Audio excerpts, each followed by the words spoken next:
जमीन खोने के साथ साथ भारतीय जनता पार्टी स्वीकार नहीं कर रही है कि जमीन चीन ने कब्जा की है। और ये बात अगर हम लोग कह रहे हैं तो जो अखबारों में खबरें निकलती हैं, टीवी पे कभी कभी खबरें आती हैं, अध्यक्ष महोदय सरकार को कहिए कि ऐसे चैनल, ऐसे अखबारों पे एफआईआर लिखा कर उन्हें जेल भेज दो, क्योंकि कुंभ की जो खबर चलाना चाहते थे, कुंभ की जो खबर देना चाहते थे, उन कुछ साथियों पे आपने एफआईआर लिखा दी है। अगर कुंभ पर सच्ची खबर दिखाने वालों पे आप एफआईआर लिखा सकते हैं तो फिर चीन की खबर, जो खबर चला रहे हैं, उस पर भी आपको एफआईआर लिखानी चाहिए। दूसरा, हमारा एक जाति जनगणना का मसला बहुत पुराना है, ये कोई नया नहीं है। आरक्षण के सवाल पर इस देश में दक्षिण भारत से लेकर के उत्तर भारत में और देश में जगह जगह पर बहुत सारे नेता ऐसे रहे जो आज हमारे बीच नहीं हैं, जिनकी वजह से हम आज उस आंदोलन को आगे ले जा रहे हैं। बाबा साहब भीमराव अम्बेडकर जी का जो संविधान है, उसके तहत जो हमें हक अधिकार मिले हैं, आरक्षण की व्यवस्था है, उस व्यवस्था को और मजबूत बनाने के लिए जाति जनगणना होना चाहिए। उसके पक्ष में अब तो कांग्रेस पार्टी भी है। एक समय था जब कांग्रेस पार्टी उस पक्ष में नहीं थी।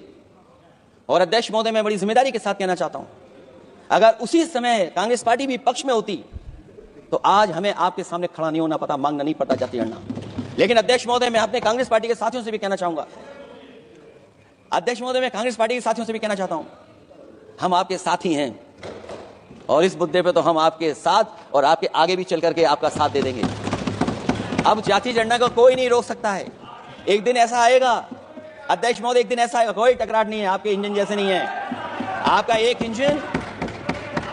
अध्यक्ष महोदय, ये अध्यक्ष महोदय, हम तो, मुझे कभी कभी ये लगता है कि प्रधानमंत्री जी जितना अपने लोगों को ध्यान दे करके समझाते हैं, इतना ये समझते ही नहीं है।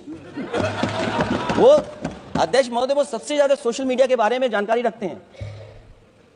आप भी जानकारी रखा करो। अगर आप जानकारी रखोगे तो आपको सच्चाई पता लग जाएगी। एक इंजन ने नमस्कार नहीं किया था दूसरे इंजन को, अगर याद हो तो बता करना।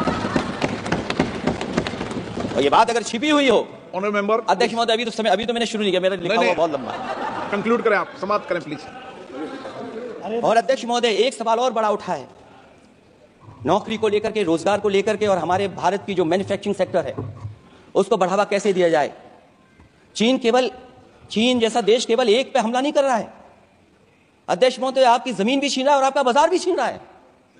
और ये बात अगर गलत हो तो सरकार हमें बताए, वो आंकड़े दे। अगर कांग्रेस पार्टी का रास्ता था तो आपका रास्ता कांग्रेस पार्टी का क्यों है? अगर कांग्रेस पार्टी का वो रास्ता था तो आपका रास्ता क्यों है वो?